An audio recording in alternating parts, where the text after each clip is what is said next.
3 episodes have aired of The Boys, season 3. We're big fans. We talked about it when we first started this channel. That's how long ago The Boys last aired.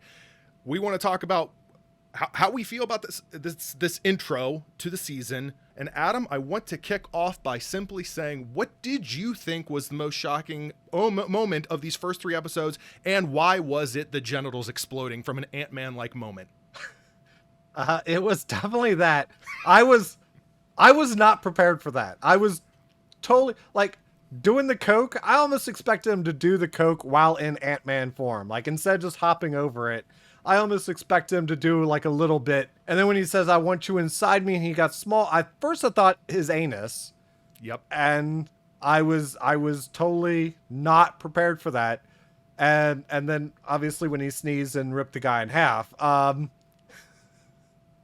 what a way to go. That's the end of our review, everyone. Thanks for watching. That's what else can you say?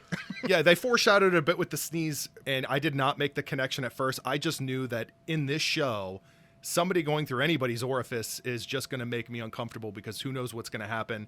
And once I saw that sneeze coming, it was audible.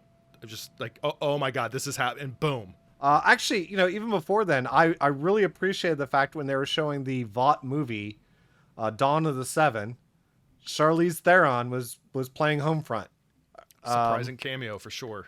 And Billy Zane, I think it was, did a cameo as well for another Vought movie, TV movie, whatever. The first 3 episodes really get you into what this season's all about. And I think it took 3 episodes to kind of really catch up with everybody and get a sense of where this season was going. My only complaint has nothing to do with those first 3 episodes is that, and if someone tell me if I'm wrong about this, I looked everywhere. Amazon did not provide a proper recap. There was one there, but it was absurd. It was just quick rapid fire clips with very little context. And I really wanted that. So, got to go to YouTube for something like that. Well, we ended last season with Homelander on top of a building jerking himself off. And now we had Homefront in a hospital bed jerking him off, apparently. A lot of what the just straight depravity of this show is usually funneled through Homelander, and the fact that she was pitying him and everything he's going through while basically looking like Anakin turned into Darth Vader. And the fact that she couldn't take it anymore, basically, and took her own life. Pulled the $1 million baby. I guess she got tired of jerking off Homelander. There's obviously returning characters. We've got the Deep and everything like that, but I mean, there's a lot of new ones. Obviously, the more significant one this season is going to be Soldier Boy. And I do like that they are bringing up sort of this past. It's kind of exploring more of what led to Vought, more of what led to the Soups. I think that's going to be very interesting if they can really lean into that this season. And we're going to dive a little bit more into the history of, MM. Last season, we dived into understanding a bit more about Frenchie and why he hates soups. And this season, we're going to get into basically Mother's Milk, right? And understand why he hates soups. And we also had, Kimiko is growing more and more every season. The first season, she was just kind of this killing machine almost. You just kind of pointed her and, she went off to kill whatever it was she's going to kill. Second season, we got a little bit of context on her. This season, we see her growth of her really wanting to just be a normal girl. And she knows that she's not. Not only that, but the performance by the actress that plays Kimiko, like the fact that she's just smiling a lot more. I don't have a count on this, but the impression I got is that she just feels a bit more lifted, especially even compared to Frenchie, who is more concerned now. He's kind of like that parent that's always looking out for her, but he's also got his own issues he's got to deal with. Seeing her kind of being more light and free around him was an interesting contrast. So yeah, I'm curious to see where she goes this season and the role she's going to play in all of this. And she really wanted to ride that roller coaster, she really did. That was an awesome amusement park, by the way. Yeah. Brave Maeve's Inclusive Kingdom was the theme park, in the Vault Adventureland. And they were definitely Vought capitalizing on gay Maeve, right? And it's also an interesting spin, and not to make this, obviously too political, but come on, if you watch The Boys, where these angles are coming from. It's what it kicked off being is, what happens when you do politicize superheroes? What happens if you do take these heroes and make them large products, IPs? how does that work? And it's not letting up so far from what I've seen in these first 3 episodes. Well, and I mean, let's face it. The interesting thing is going to be Butcher and his, 24-hour superhero shots. He used one, and we kind of saw that, besides having superpowers, which he had a hard time controlling after he was done, it obviously was causing quite a bit of other internal issues with him. I'm wondering if there isn't possibly an addictive quality to it, besides just the fact that you're addicted to having superpowers all of a sudden. They've obviously set up his temporary superpowers to be very similar to Homelander's. That's got to come into play, obviously, this season. Them two eye-beaming each other and just beating the hell out of each other. Yeah, and not to really dig beyond the show itself, because my memory's hazy, and I never did finish the graphic novel series of The Boys, but I do remember reading it, and I just remember thinking when watching the show are they ever going to explore the fact, or when will they bring up the fact that your everyday civilian could take V and have powers in a moment that you need it?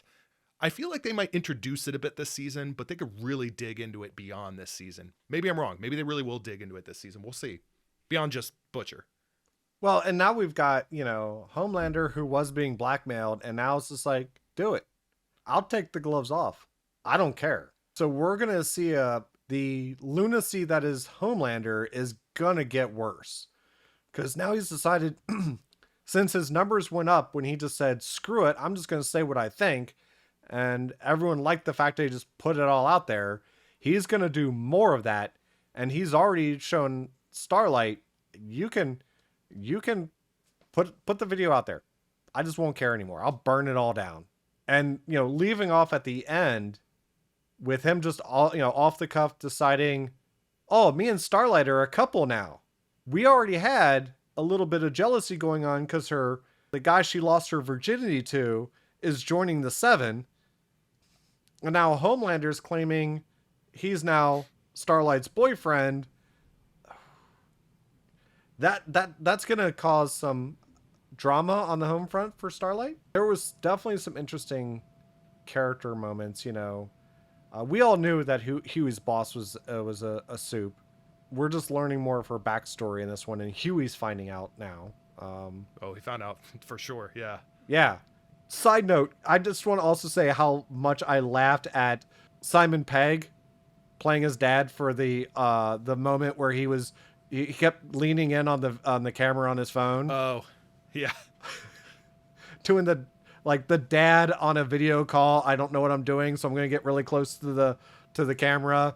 I love that, I suspect he's not going to have a big role this season, but the fact I just kind of threw that in there was kind of awesome also. There's just so many parts, Starlight is in such a shitty position because between Homelander and now the Deep is back in the Seven as well. She's got her ex. Right.